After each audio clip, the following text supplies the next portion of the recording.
PESA भरतीसह विविध प्रलंबित मागण्यांसाठी आज मार्क्सवादी कम्युनिस्ट पार्टी आणि राष्ट्रवादी शरदचंद्र पवार पक्षाच्या नेतृत्वाखाली मुंबई अहमदाबाद महामार्गावर आंदोलन केलं जात आहे।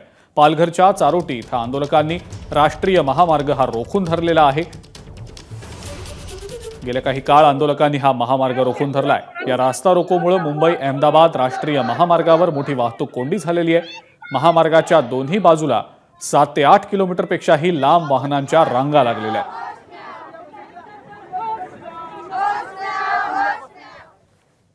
एकूणच पाहायला गेलं तर पालघरचा जो मुंबई अहमदाबाद राष्ट्रीय महामार्ग आहे तो चारोटी येथे रोखण्यात आलेला आहे। आपण पाहू शकतो की मोठ्या प्रमाणात इथे वेगवेगळ्या पक्षाचे महाविकास आघाडीमधले कार्यकर्ते आहेत, ते रस्त्यावर बसलेले आहेत। नेमक्या काय मागण्या आहेत ते आपण त्यांच्याकडून जाणून घेऊया।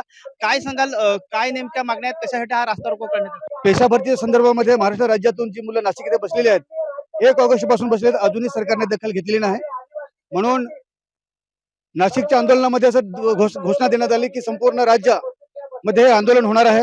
ज्या ज्या भागामध्ये पेशा भरती होत नाही त्या भागामध्ये आंदोलन होणार आहे आणि त्याच्या अनुषंगानेच आज हा चारोटी येथे आज रास्ता रोको आंदोलन आम्ही केलेलं आहे। या आमच्या पेशा भरतीमध्ये जे 850-900 मुलं जे पात्र झालेले आहेत, त्याचबरोबर 1500 मुलांची भरती पेंडिंग आहे, जी प्रलंबित आहे, त्या भरतीवर तो स्थगिती सरकारने दिली, कोर्टाने स्थगिती दिलेली नाही, ती राज्य सरकारने स्थगिती दिलेली आहे। ती स्थगिती त्वरित उठवून त्यांनी ही पेशा भरती लवकरात लवकर करावी असा आमचा आग्रह आहे।